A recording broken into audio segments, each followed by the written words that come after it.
Labą dieną. Šiandien turim 155 užsiėmimą. Praeitą kartą kalbėjome apie meno raidą XIX amžiaus pradžioje, XX amžiaus pradžioje, tame laikotarpyje. Šį kartą pakalbėsime apie buities ir tradicijų pokyčius XIX amžiaus pradžioje, XX amžiaus pradžioje, tame laikotarpyje. Pirmiausiai apie miesto augimą ir jų architektūrą. Taigi XIX amžiaus antroje pusėje Europoje sparčiai augo miestų gyventojų skaičius. Šis augimas buvo susijęs su plieno ir anglies pramonės raida. Miestai tapo pramonės, finansų ir kultūros centrais. XIX amžiaus pabaigoje jie pastebimai ėmė keistis. 1850–1870 metais tame laikotarpyje Paryžius buvo iš esmės perstatytas. Siauros kreivos Paryžiaus gatvelės pavirto tiesiomis plačiomis gatvėmis.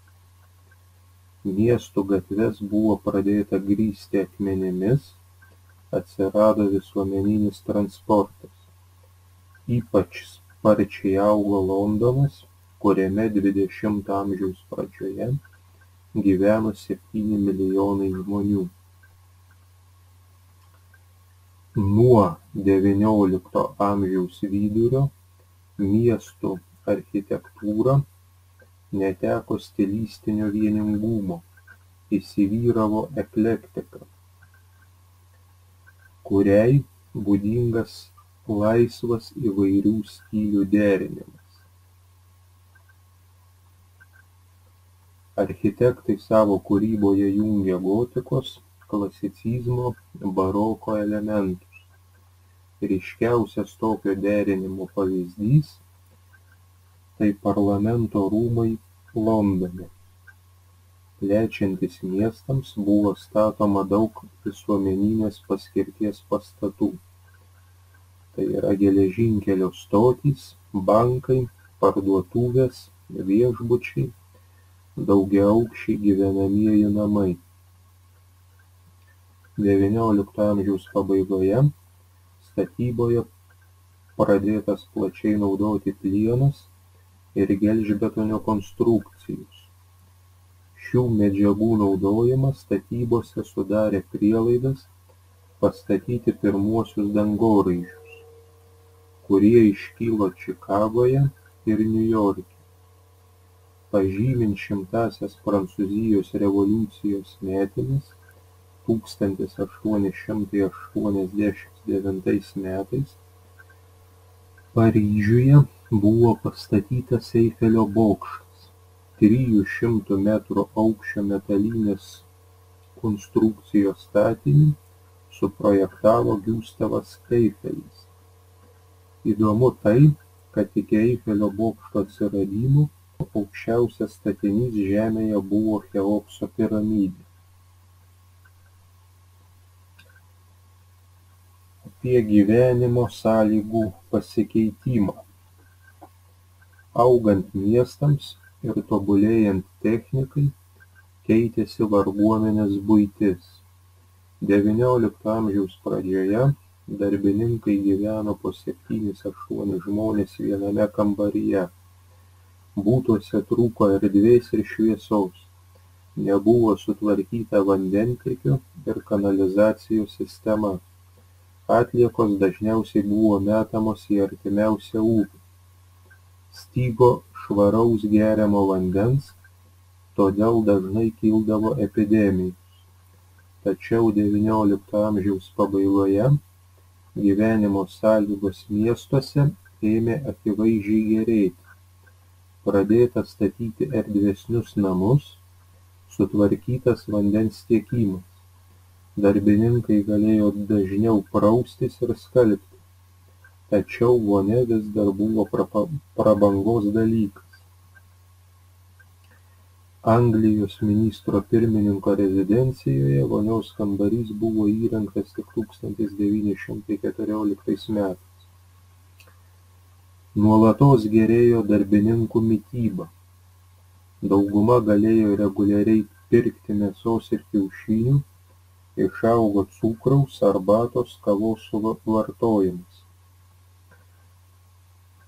Pagerėjus darbininkų mitybai ir higienos sąlygoms sumažėjo vaikų mirtingumas, ilgėjo vidutinė gyvenimo trukmė, miestuose nebekildavo epidemijų. Paskutinė choleros epidemija Paryžiuje kilo 1884 metais.